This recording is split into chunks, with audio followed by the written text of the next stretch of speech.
주시옵소서. 주님이 역사하여 주시옵소서. 주님만 드러나게 하여 주시옵소서. 하나님 오늘 이 시간 가운데 말씀 읽고 말씀 듣고 하나님 이 말씀을 통하여서 정말 주님을 느끼고 체험하고 하나님의 그 관점, 관념, 그 생각, 주님의 사랑, 주님 깨닫고 돌아갈 수 있도록 주여 우리를 붙들어 주시고 인도하여 주시옵소서. 주님 말씀 전하는 이는 감추어 주시고 오직 주님만 드러나게 하시며 하나님 들을 길을 허락받아 모든 성도 또 가르치는 이도 동일하게 하나님 역사하셔서 주님 아버지 이 말씀을 통하여서 하나님 정말 순종할 수 있도록 주여 붙들어 주시옵소서. 감사합니다. 예수 그리스도의 이름으로 기도 올려드렸습니다. 아멘. 오늘 마태복음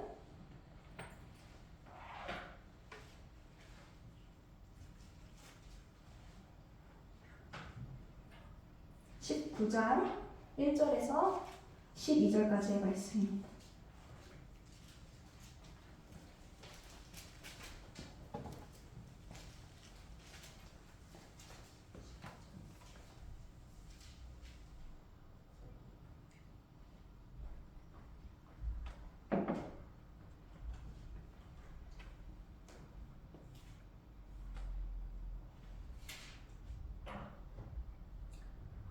마태복음 19장 1절에서 12절까지의 말씀 우리가 함께 교독하시겠습니다. 예수께서 이 말씀을 마치시고 갈릴리를 떠나 요단강 건너 유대 지경에 이르시니 우리가 따르거늘 예수께서 거기서 그의 병을 고치시더라. 바리새인들이 예수께 나와 그를 시험하여 이르되 사람이 어떤 이유가 있으면 그 아내를 버리는 것이 옳으니까? 예수께서 대답하여 이르시되 사람을 지으시니까 본래 그들을 남자와 여자로 지으시고 말씀하시기를 그러므로 사람이 그 부모를 떠나서 아내에게 합하여 그 둘이 한 몸이 될지니라 하신 것을 읽지 못하였느냐? 그런즉 이제 둘이 아니요 한 몸이니 그러므로 하나님이 짝지어 주신 것을 사람이 나누지 못할지니라 하시니 여짜오되 그러면 어찌하여 모세는 이혼 증서를 주어서 버리라 명하였나이까? 예수께서 이르시되 모세가 너희 마음에 완악함 때문에 아내 버림을 허락하였거니와 본래는 그렇지 아니하니라. 내가 너희에게 말하노니 누구든지 음행한 이유 외에 아내를 버리고 다른 데 장가드는 자는 가늠함이니라. 제자들이 이르되 만일 사람이 아내에게 이가 잘지에 장가들지 않는 것이 좋겠나이다. 예수께서 이르시되 사람마다 이 말을 받지 못하고 오직 타고난 자라야 할지니라. 어머니의 태로부터 된 고자도 있고 사람이 만든 고자도 있고 천국을 위하여 스스로 된 고자도 있도다. 이 말을 받을 만한 자는 받을지어다. 아멘. 주님의 사랑을 깨닫자 라는 주제를 가지고 우리 함께 말씀을 나누고자 합니다. 오늘 말씀 가운데에서는 주님께서 이혼에 관한 말씀을 하고 계십니다. 그런데 이 이혼에 대한 얘기를 왜 나왔냐? 바로 누가 나타나서 이야기했나요? 바리새인들이 나타나서 예수님을 시험하기 위하여서 이 이혼에 대해서 이야기한 것입니다. 그러니까 그 문제가 사실은 아주 애매하기도 하고 또 문제가 될 수 있는 것이라는 것을 알 수 있습니다. 그러니 이제 바리새인들이 시험하기 위해서 물어봅니다. 사람이 어떤 이유가 있으면 그 아내를 버리는 것이 맞습니까? 옳으니까? 이렇게 물어봅니다. 그러니 예수님께서 대답하십니다. 사람을 지으신 이가 본래 그들을 남자와 여자로 지으시고 말씀하시기를 그러므로 사람이 그 부모를 떠나서 아내에게 합하여 그 둘이 한 몸이 될지니라 하신 것을 읽지 못하였느냐. 아멘. 우리가 지금 이 시대를 살아갈 때에 참 많은 일들이 있습니다. 그런데 특별히 이 시대를 또 정의할 수 있는 것이 무엇이냐 한번 생각해보면 사랑을 잃어버린 세대로 볼 수 있습니다. 사랑을 잃어버린 세대, 사랑을 잃어버린 시대가 되었습니다. 그것이 왜 그런가 돌이켜보면 이제 포스트 모더니즘이라고 내가 하는 생각이 맞고 너가 하는 생각이 그게 맞다고 하더라도 난 내 생각이 맞아. 내가 맞다고 하는 거에 대해서 아무도 간섭할 수 없어. 아무도 간섭할 수 없어. 이것은 내 생각이야. 내가 맞다고 생각하면 맞는 거야. 이게 포스트 모더니즘입니다. 그런데 이 포스트 모더니즘 가운데 무엇이 강화가 되냐면 동성애도 강화가 되고 페미니즘도 강화가 됩니다. 그러니까 이것이 무엇입니까? 하나님이 원하시는 사랑의 방향이 아닌 것이죠. 하나님께서는 본래 무엇을 어떻게 만드셨다고요? 사람을 만드셨는데 사람을 어떻게 만드셨냐? 남자와 여자로 지으셨다라는 것입니다. 그 남자와 여자를 지으셨는데 누가 더 우월하게 만들었냐? 그게 아닙니다. 누군가 한 명이 더 우월하지도 않고 떨어지지도 않습니다. 동일하게 만드셨다라는 사실입니다. 그런데 이 시대 가운데서만 봐도 어떻습니까? 여자는 어떠한 존재입니까? 물건 취급받았습니다. 물건. 그러니 지금까지 그러한 여러 가지 남아있는 것들, 잔재들이 있죠. 그래서 여자들이 이렇게 얘기합니다. 남자를 짓밟고 내가 한번 일어서 보리라. 이게 무엇이죠? 페미니즘입니다. 이런 악한 사상들 가운데 여자들이 마음이 어떻게 되나요? 맞는 것 같아. 그러니까 그 남자들은 그거 얘기를 들으면 어떤가요? 아니, 동일하게 지음받았는데 우리는 동등한 존재인데 내가 무시한 적도 없고 그런데 여자들이 하는 그 이야기만 들어보면 남자들은 엄청난 폭력을 행사하는 그러한 존재가 되어 있는 것입니다. 그러니 사람들이 모이면 어떻게 되나요? 자꾸만 다투게 되는 것입니다. 싸우게 되는 것입니다. 싸움의 영이 그곳 가운데 임재하게 되는 것입니다. 그리고 또 무엇이 있죠? 내가 생각하는 것이 맞다고 계속 주장하다 보니 돈과 명예와 부가 중요시되고 또 요즘엔 또 어떻게 되나요? 또 자원이 한쪽으로 이게 막 쏠리게 돼요. 부가 한쪽으로 축적이 됩니다. 그러니 이제 많은 사람들이 또 어려움을 겪는데 이 어려움을 겪을 때 과거에는요 나누어주고 꼬아주고 베풀어 주었습니다. 그런데 요즘 시대 가운데 이웃 누가 사는지 숟가락 개수가 몇 개인지 당연히 모르지요. 너무나도 개인주의가 내 삶만 보는 것이 급급한 세상이 되었다라는 것입니다. 그런데 그것이 왜 그렇습니까? 왜 우리가 그렇게 되었습니까? 왜 나만 보게 되었습니까? 왜 사랑을 잃어버렸습니까? 우리는 간단하게 찾을 수 있습니다. 누구를 잃어버렸기 때문에? 예수 그리스도를 잃어버렸기 때문입니다. 주님을 잃어버렸기 때문에, 하나님을 잃어버렸기 때문에 우리는 사랑을 잃어버렸습니다. 왜? 하나님은 어떠한 존재이시죠? 하나님은 사랑입니다.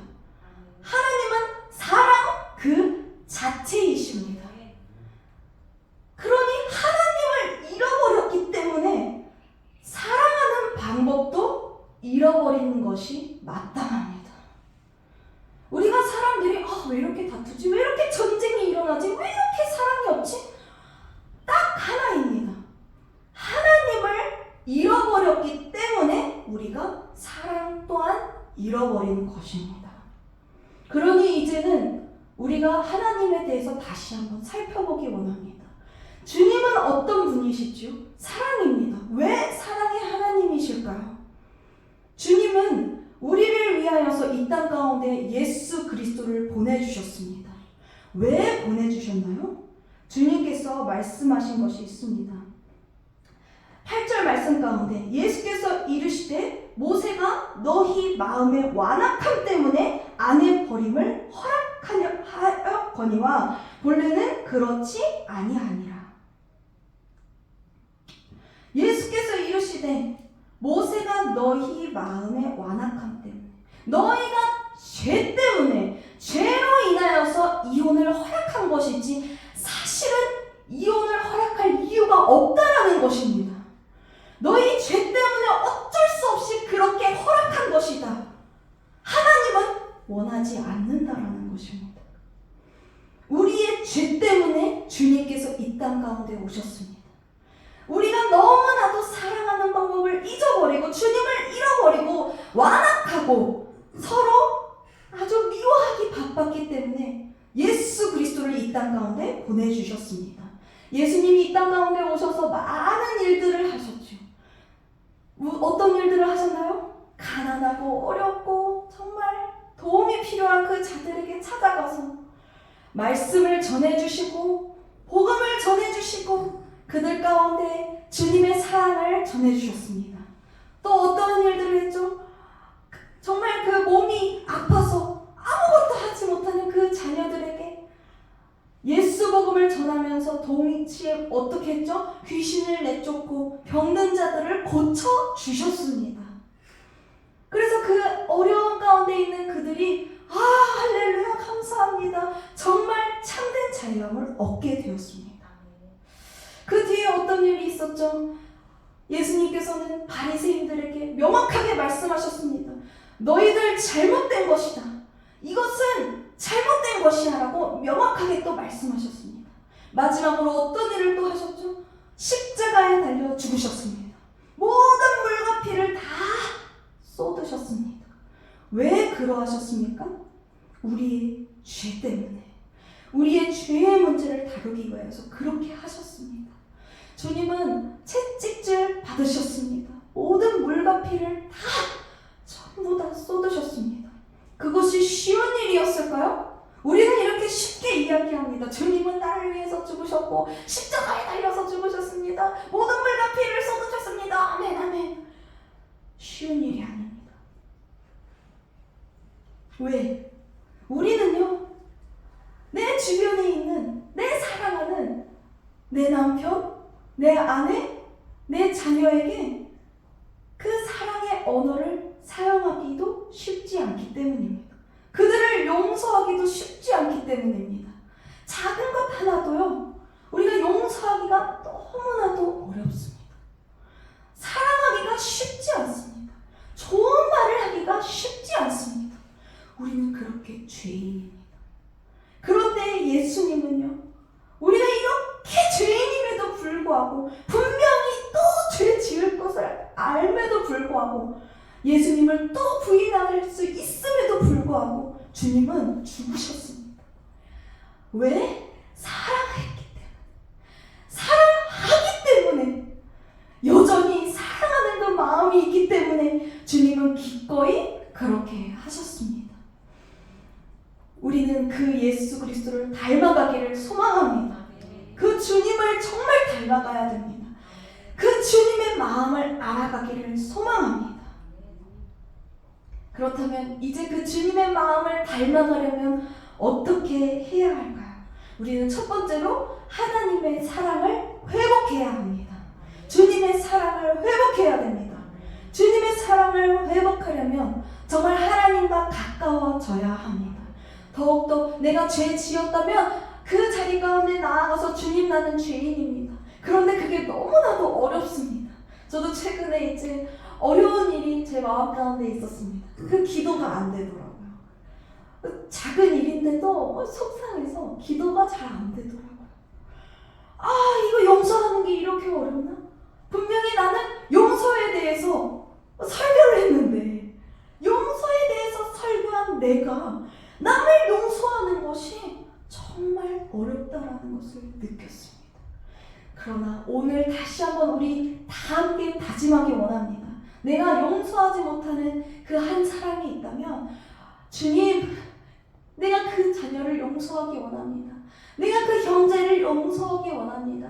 내가 그 자매를 용서하기 원합니다.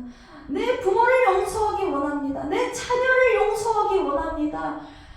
오늘 이 자리 가운데 나와서 즉시 회개할 줄 믿습니다.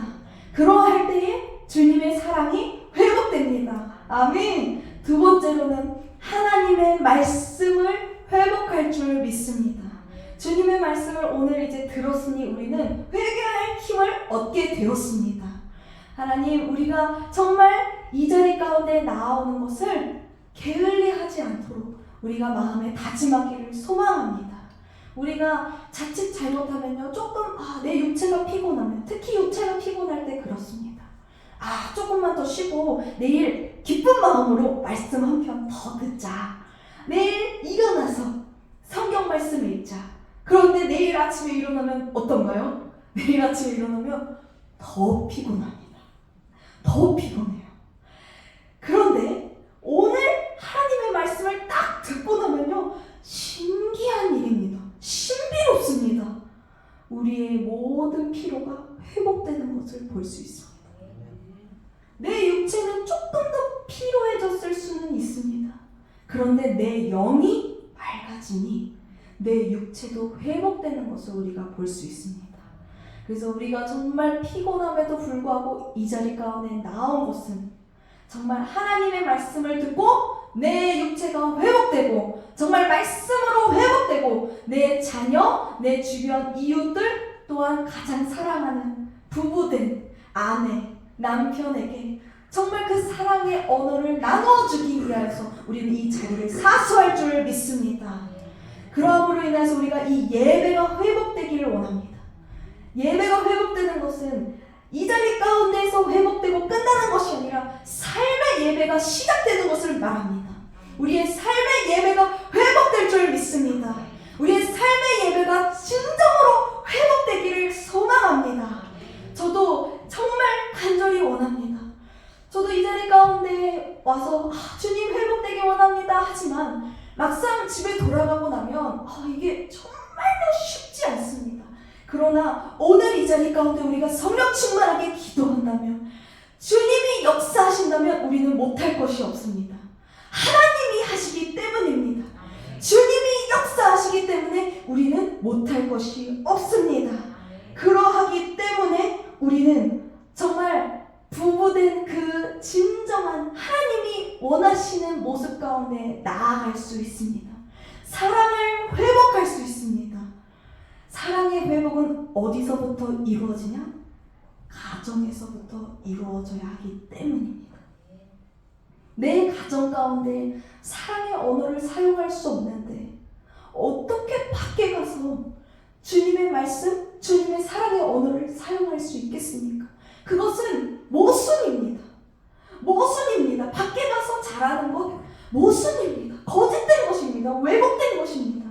내 가정에게, 내 가족에게 사랑의 언어를 먼저 사용하기를 소망합니다.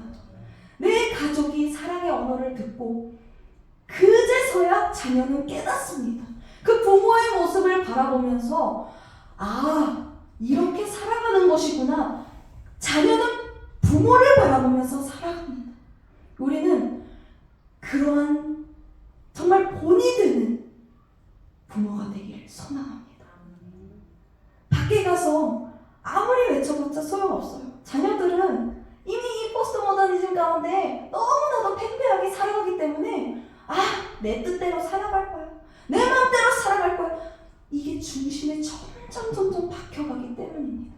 그런데 가정 가운데서 사랑의 언어를 사용하고 예수 그리스도의 말씀을 선포하며 예수 그리스도의 예배가 시작된다면 아이들은 완전히 달라집니다. 그런데 이것이 오늘 이 순간부터 시작됩니다. 오늘 기도하기 너무 어렵지만, 오늘 기도하기 너무 피곤하지만, 오늘 이 자리 가운데 우리가 기도할 때 정말 하나님께서 역사하십니다. 아멘. 우리 함께 기도하며 나아가기를 소망합니다.